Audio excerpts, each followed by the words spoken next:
주님이 원하시는가? 라는 제목으로 오늘 말씀을 함께 나누고자 합니다. 화면에 있는 사진을 하나 같이 보시도록 하겠습니다. 이 주전자를 보니까 무엇이 떠오르시나요?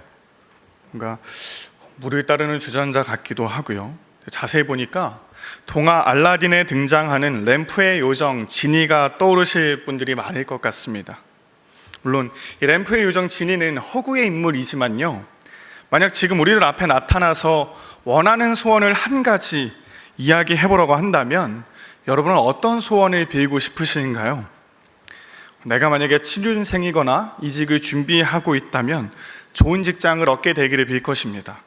한 가정을 책임지고 있는 부모님이라면요, 아무래도 가족의 평안을 위한 소원을 빌 것이고요, 몸이 아프거나 건강이 좋지 않은 분이시라면 이 육체의 질병이 속히 빨리 낫기를 비실 것 같습니다.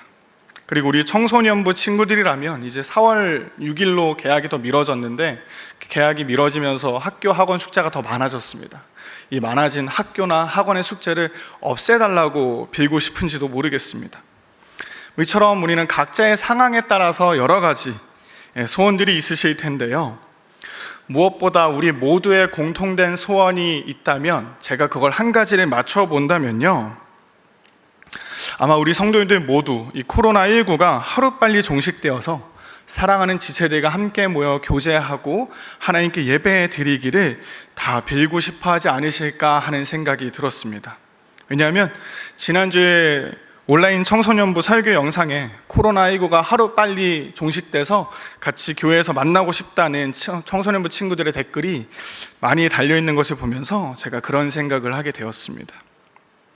오늘 마가복음의 말씀에 등장하는 한 나병 환자도요, 이처럼 어떠한 한 가지 간절한 소원을 품고 살던 사람이었습니다. 우리가 밤에 잠자리가 불편할 때가 있습니다.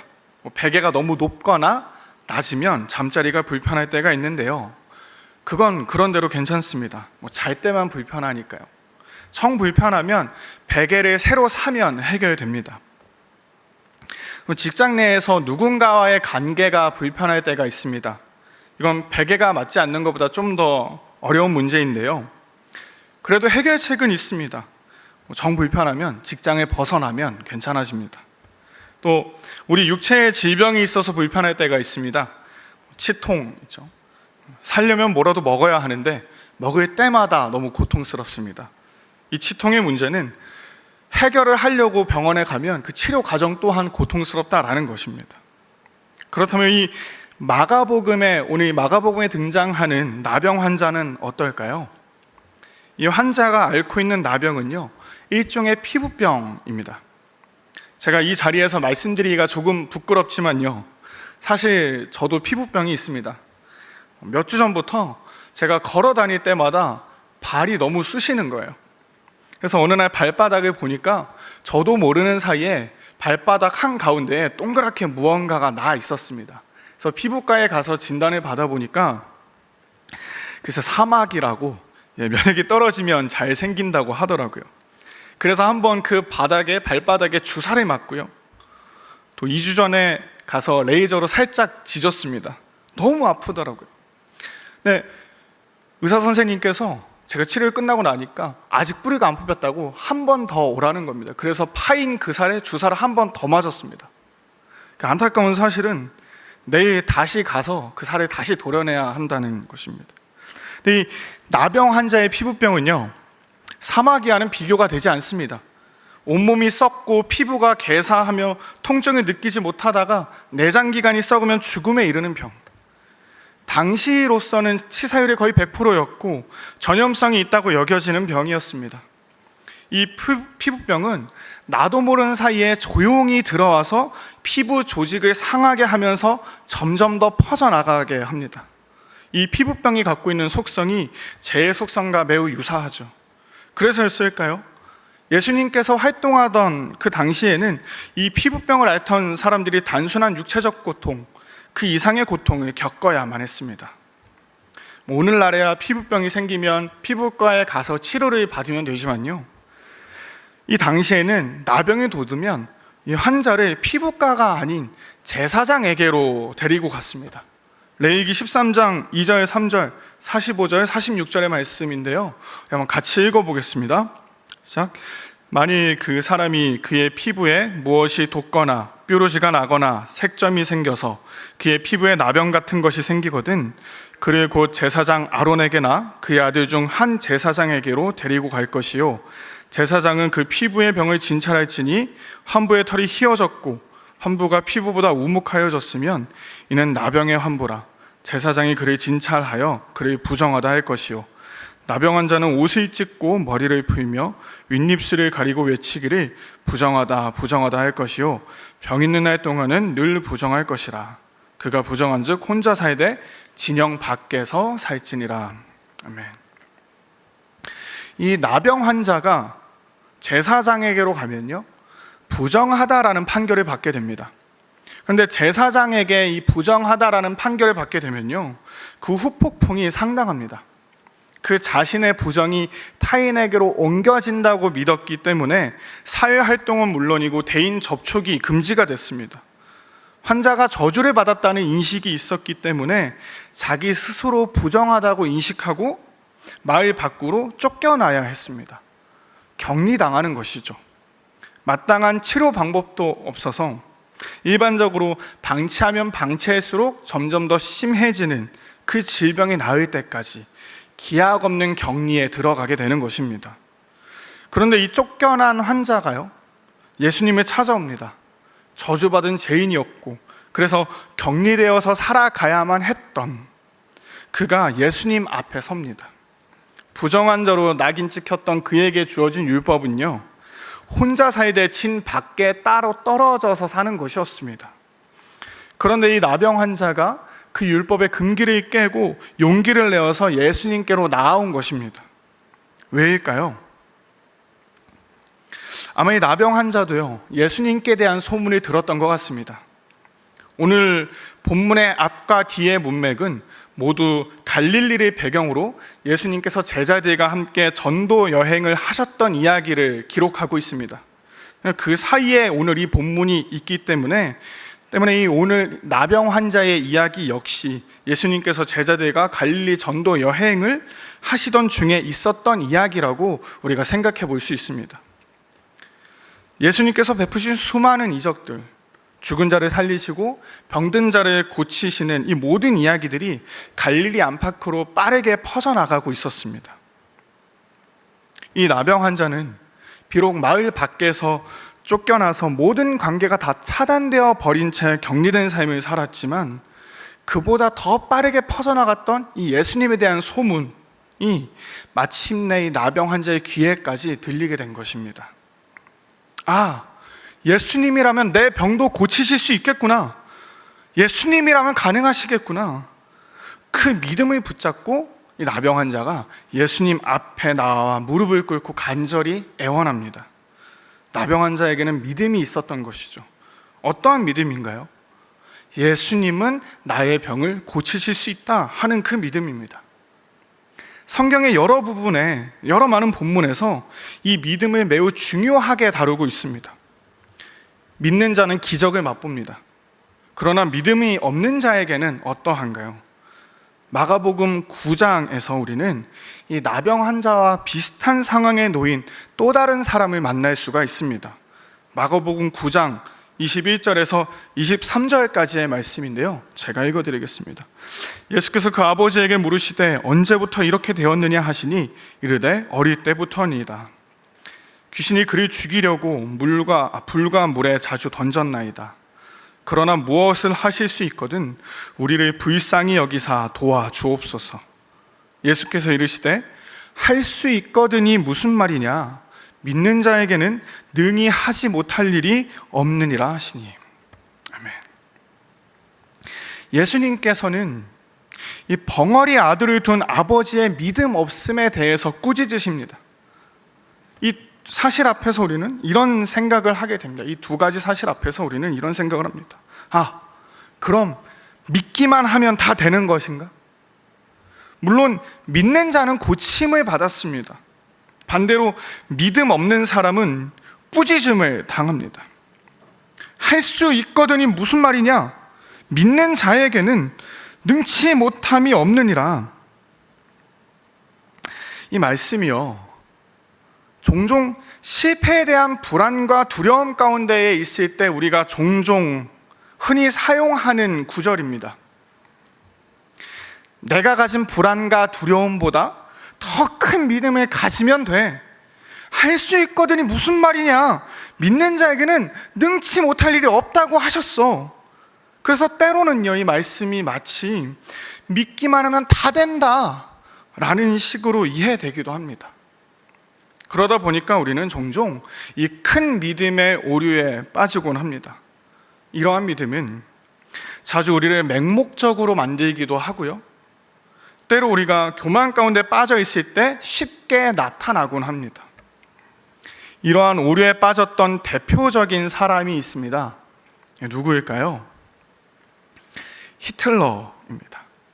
그는요, 유대인이 만악의 근원이라고 여겼습니다. 그렇게 믿었습니다.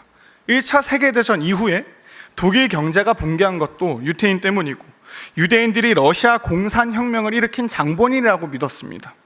게다가요, 이건 개인적인 이야기인데요, 히틀러의 어머니는 유대인 의사의 실수로 죽임을 당했고, 히틀러가 미대에 가고 싶어서 열심히 준비를 해서 미대에 원서를 냈는데 처음에 대학에서 떨어졌습니다. 그런데 알고 보니까 이 히틀러를 탈락시킨 교수가 유대인이었습니다. 나중에 히틀러가 짝사랑하는 여자를 만납니다. 그래서 그 여자를 짝사랑했는데 여자에게 차였습니다. 그리고 그 여자가 다른 남자를 만나서 결혼을 합니다. 그런데 알고 보니 그 남자가 유대인입니다. 이 히틀러는 자신의 경험과 자신의 믿음, 그 믿음을 따라서 유대인들의 만악의 근원이라고 여겼습니다. 그리고 이 유대인을 없애는 것이 더 나은 세상을 만드는 방법이라고 믿었습니다. 그래서 그 믿음에 따라서 홀로코스트, 소위 인종 청소를 강행합니다. 그 결과가 무엇인가요? 그 히틀러의 믿음에 대한 결과, 더 나은 세상이 된 것이 아니었습니다. 남은 것은 그저 그 히틀러라는 이름 앞에 더해진 꼬리표뿐이었습니다. 유대인 학살자 히틀러. 그는 유대인 학살자로 이름을 남기게 됩니다. 오해하시면 안 됩니다. 큰 믿음은 필요 없다라는 것이 아니라 믿음이 크다고 해서 그것이 모두 옳은 것은 아니다라는 것입니다. 그렇다면 반대로 작은 믿음은 어떨까요? 성경은 이에 대해서 여러 본문에서 다루고 있습니다. 가깝게는 마가복음 5장에 병들어 죽어가는 딸의 아버지인 회당장 야이로가 등장합니다. 예수님께서 이 야이로의 청을 따라서 그 딸을 만나러 가시던 도중에 사람들이 달려와서 야이로에게 얘기합니다. 당신의 딸이 죽었습니다. 그러자 예수님께서 오히려 이 야이로에게 두려워 말고 믿기만 해라 라고 말씀해 주십니다. 그리고 그 믿음의 결과 야이로의 딸이 다시 살아나는 놀라운 기적을 맛보게 됩니다. 실제로 마가복음을 포함한 사복음서에서 예수님을 만나서 예수님께 고침받은 사람들에게서 공통점이 나타나는데요, 그 공통점은 바로 믿음의 여부입니다. 믿음이 있었다라는 것입니다. 믿음이 있는 자는 고침을 받았습니다. 그리고 예수님은 이 회당장 야이로의 경우와 같이 믿음이 흔들리는 자의 믿음을 독려해 주시기까지 하시는 분이십니다.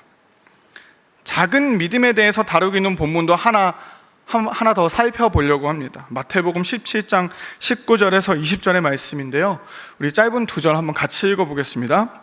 시작. 이때에 제자들이 조용히 예수께 나와 이르되 우리는 어찌하여 쫓아내지 못하였나이까? 이르시되 너희 믿음이 작은 까닭이라.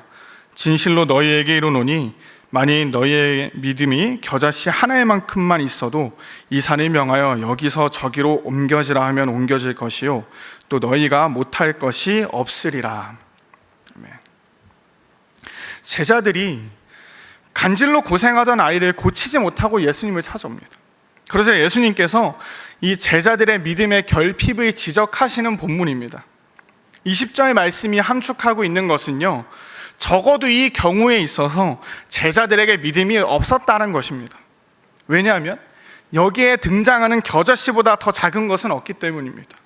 적어도 이 본문에서는요, 믿음의 양이 중요한 것이 아닙니다. 아무리 작더라도 믿음이면 족한 것입니다. 중요한 것은 믿음의 양이 아니라 그 믿음을 두어야 할 대상인 하나님이시라는 사실입니다. 이 부분을 설명하기에 아주 좋은 예화가 있습니다. 한번 들어보시고 답을 맞춰보시기 바랍니다. 한 남자가 있습니다. 이 남자가 얼어붙은 호숫가를 건너가려고 합니다. 근데 그 남자의 모습에서 그 어떠한 두려움도 느껴지지 않습니다. 그가 이렇게 외칩니다. 나는 절대 안 빠질 거야. 주님, 내가 한치의 의심도 없이 주님께서 나를 이곳에서 저곳으로 건너가게 해주실 것을 내가 믿습니다. 아멘! 하면서 당당하게 그 호숫가 위를, 얼어붙은 호숫가 위를 건너갑니다.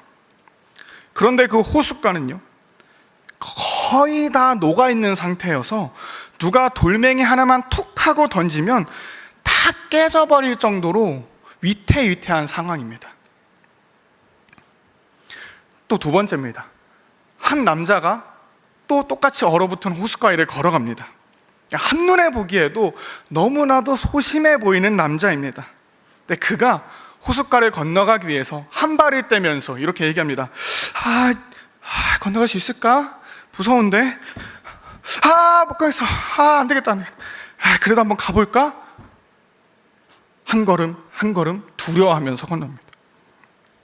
그런데 그 호숫가는요, 아주 완전히 꽁꽁 얼어서 그 얼음의 깊이가 보이지 않을 정도로 완전히 얼은 호숫가입니다. 첫 번째 사람과 두 번째 사람 중에서 누가 빠지지 않고 이 호숫가를 무사히 건널 수 있을까요? 그렇습니다. 당연히 두 번째 사람입니다. 이 예화는요, 제가 아이들에게 우리의 믿음에 있어서 중요한 것은 단순히 믿음의 크기가 아니라 내가 믿는 그 믿음의 대상이 무엇인가가 더 중요한 것이다 라는 것을 설명하기 위해서 제가 자주 사용하는 예화입니다. 그렇습니다. 믿음의 크기도 중요합니다. 그러나 그것이 전부가 아닙니다. 크기보다 더 먼저 살펴봐야 할 것은 그 믿음의 대상과 방향인 것입니다. 오늘 본문에 등장하는 나병 환자의 모습은 일반적으로 보기에 사복음서에 등장하는 수많은 환자들의 모습과 별반 다를 바 없어 보입니다. 이 나병 환자도 사복음서에 등장하는 수많은 환자들과 같이 병을 고치시고 죽은 자를 살리시는 그 예수님께 대한 소문을 들었습니다. 그리고 그 소문의 근원인 예수님을 찾아 길을 나섭니다. 그리고 그 예수님 앞에 섭니다. 무엇을 갖고 섰을까요? 믿음입니다. 어떠한 믿음입니까? 그가 소문을 통해서 들었던 예수님에 대한 믿음. 예수님이라면 내 병을 고치실 수 있다. 예수님이라면 내 눈 뜨게 하실 수 있다. 예수님이라면 죽은 내 딸도 살리실 수 있다 하는 그 믿음. 나는 할 수 없으나 예수님께서는 하실 수 있다 하는 그 예수님께 대한 믿음을 가지고 예수님께 찾아온 것입니다. 그런데요, 오늘 나병 환자와 예수님의 대화를 조금만 더 자세히 들여다보면요, 이 나병 환자의 말에는 약간 특이한 부분이 있습니다. 오늘 본문 마가복음 1장 40절의 말씀인데요, 우리 한번 같이 읽어보겠습니다. 시작. 한 나병 환자가 예수께 와서 꿇어 엎드려 간구하여 이르되 원하시면 저를 깨끗하게 하실 수 있나이다. 아멘. 조금 이상하지 않으신가요? 만약 우리 성도님들의 가정의 자녀들이 자신의 생일을 맞이해서 부모님께 이렇게 얘기합니다. 어머님께 와서요, 정중하게 무릎을 꿇고 정중한 자세로 이렇게 이야기합니다. 어머니, 이번 저의 생일을 맞이하여 드릴 말씀이 있습니다. 원하시면 어머님께서 저에게 생일 선물을 주실 수 있나이다. 세상에 이런 자녀가 어디 있습니까? 보통은 이렇습니다. 아빠, 나 이번 생일에 컴퓨터 좀 바꿔주세요. 엄마, 이번 생일에 나 생일 선물로 휴대폰 좀 바꿔주세요. 예? 대부분은 나의 소원에 관심이 있죠. 예수님을 찾아온 수많은 무리들이 그랬습니다. 다들 각자 자신의 소원을 품고 예수님을 찾아오는 것이죠. 마치 예수님을 램프 요정 진이라도 되는 듯이, 예수님 저 이거 고쳐주세요, 저 이것 좀 해주세요, 해주실 수 있습니다, 아멘. 물론 이러한 믿음이 다 잘못된 것은 아닙니다. 나는 할 수 없으나 예수님께서는 하실 수 있으시다라는 그러한 믿음입니다. 나병 환자에게도 그러한 믿음이 있었습니다. 예수님께서 내 병을 고치실 수 있다, 그것에 대한 확실한 믿음이 있었습니다. 그러면 어떻게 해야 할까요?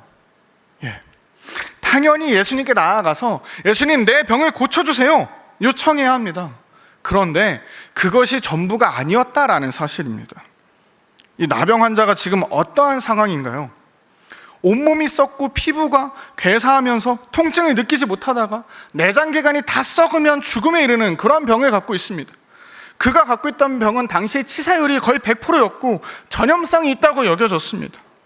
무엇보다 이 병에 걸린다라는 건 저주를 받았다는 인식이 있어서 자기 스스로 부정하다 인식하고 인정하고 마을 밖으로 쫓겨나서 격리된 삶을 살아야 했습니다. 의사가 거부하는 사람, 내가 일하던 곳과 친구들이 밀어내고 쫓아낸 사람, 사랑하던 가족으로부터도 버림받은 사람, 거절당한 사람, 그가 나병 환자였습니다. 이 나병 환자의 마음이 어떻을까요? 그가 사는 나병 환자촌에 들려오던 이 예수님에 대한 소문에 사람들은 다들 무엇라 했을까요? 어쩌면 숙명 같은 저주를 받아들인 채 흘러가는 시간 속에서 죽어가야 했을 것입니다. 다들 그렇게 살아가니까 어쩔 수 없으니까요. 그러나 그중 한 나병 환자가 주님께 찾아와서 말합니다. 당신이 원하신다면 당신은 나를 깨끗하게 하실 능력이 있습니다. 그는 주님의 능력에는 의심이 없습니다. 어쩌면 달리 방법이 없었을지도 모릅니다. 그러나 그가 묻는 것은 그것을 주님이 원하시는가 였습니다. 이 나병 환자의 원하시면이라는 말에는요, 이러한 아픔과 고통이 서려 있는 것입니다. 주님, 아무도 원하지 않습니다. 그 누구도 나를 원하지 않습니다. 친구와 가족마저도 내가 나을 거라는 기대도 소망도 없습니다. 그저 나는 이 모양으로 썩어가며 죽어가는 나병 환자입니다. 그러나 예수님, 당신은 나를 원하십니까? 그리고 나병 환자의 간구에 말씀으로 세상도 만드신 분이 굳이 다가와 그를 끌어안고 말씀하십니다. 내가 너를 원한단다. 그리고 감싸 안으십니다. 하나님의 아들의 팔에 그의 앙상한 어깨가 감깁니다. 그의 썩은 얼굴이 주님의 가슴 깊이 묻힙니다.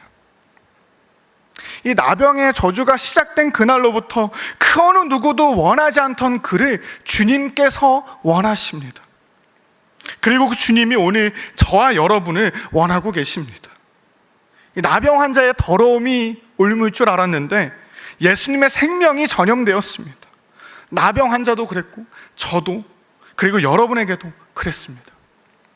우리는 그렇게 말로 다 할 수 없는 놀라운 은혜를 입은 자들인 줄로 믿습니다.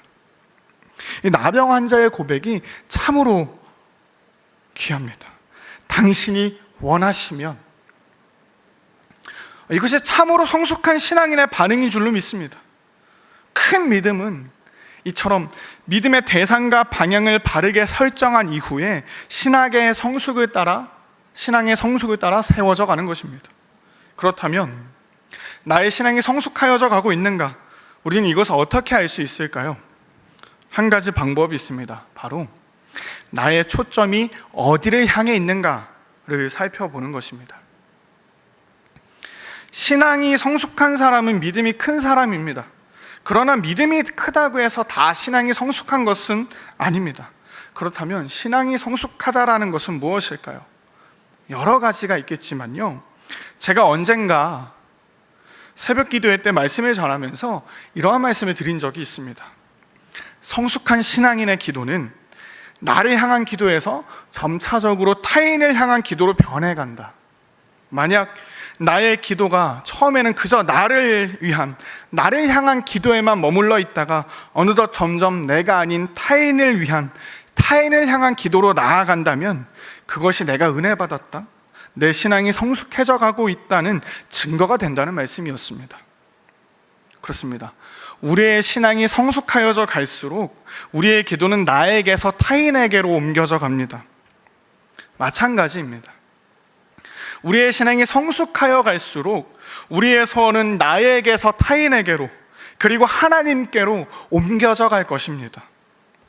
주 안에서 사랑하는 성도 여러분, 오늘날 우리의 소원은 무엇입니까? 오늘날 우리를 향한 하나님의 소원은 무엇일까요? 코로나19로 여러 가지 고통과 염려 가운데 있는 우리의 현실 앞에서 하나님을 향한 우리의 소원은 무엇입니까? 코로나19로 여러 고통과 염려 가운데 있는 우리들 개인과 우리의 가정, 우리 교회와 대구, 대한민국과 전 세계를 향한 하나님 아버지의 뜻은 무엇일까요? 바라기는 도저히 주님의 뜻을 바라볼 수 없을 것만 같았던 그 순간에도 내가 아닌 예수 그리스도의 뜻을 구하던 나병 환자의 고백이, 그의 기도가 우리의 고백이 되기를 소망합니다.